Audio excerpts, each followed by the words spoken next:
Well, I wrote in a column the other day that there's so much emphasis on a Nebraska team going to Omaha for the NCAA volleyball championships, and we tend to focus an awful lot on that team down the road in Lincoln, and yet Creighton is from Omaha, and Creighton is in the round of 16. And Coach Kirsten Booth joins me now, and you got to be pretty excited where you're at and the fact that you held seed. That's a nice thing.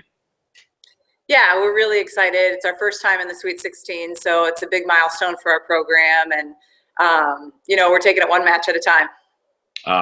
I watched your entire match against North Carolina. You could have won in 3. That 32-30 first set was pretty ridiculous. And then you just crushed them after that. It was like, it's like, wow, we're here and we're just open and steamrolling them. That must have been pretty cool for you as a coach to see your team hitting on all cylinders in that environment.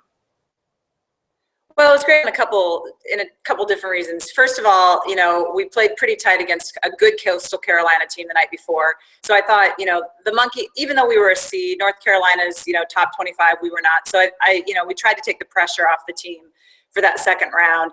And I think once we kind of got through that first game, the really thing that I was really impressed with our group was, our starting outside hitter, 6 rotation player, MVP of the Big East tournament, goes down with an ankle injury toward the end of game 1. So we play a lineup we've never played all season long in 2, 3, and 4.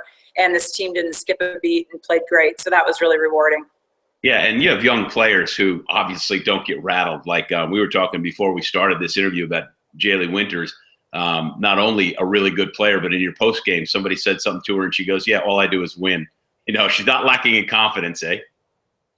I think Jaylee is an example of the type of kid you want on your team because she's not cocky and she's a great team player, but she is confident and she demands the ball at end game. And our players love playing with her. They love her off the court. But several of our freshmen and several of our veterans also come from winning as a kid in high school and in club. And so I think they're comfortable in those tight situations or in a big stage. And I think we've seen that benefit us throughout the year. Well, let me ask you a little bit about the team because you're a Midwestern person. This is your 13th year at Creighton. You're in Omaha. And your roster, minus 1 player, is entirely made up of Midwestern players. So you've gotten people who know about you from within a pretty good radius, but nonetheless, that's how you've built this program. It appears.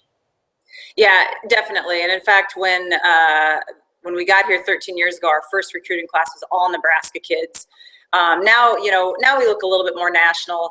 Last year we had some players from around the country, but right now we are definitely Midwestern laden.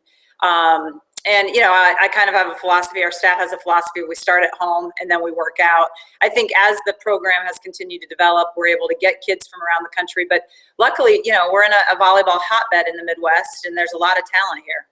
Yeah, of course, you're talking to me in front of a backdrop that declares that Creighton is in the Big East. And we don't have to get into the geography of how convoluted the conferences are. But the Big East volleyball actually was pretty good. Villanova had a nice team, and your league was pretty competitive this year. You were 17-1, but I think, like every league, it helped prepare you for where you are now.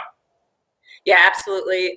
We didn't know how the Big East would be this year because we graduated as a league, a lot of players, and we have a lot of young talent in the league, and it's really exciting. So, not only did I think the league was strong this year, I think we'll be stronger next year because we don't lose, on the scope of things, we don't lose a lot of our talent this year. I'm sure you know that on Selection Sunday, when you were announced as a 16 seed, there were a couple of people around the country, me myself included, and I went, let me think about this for a second.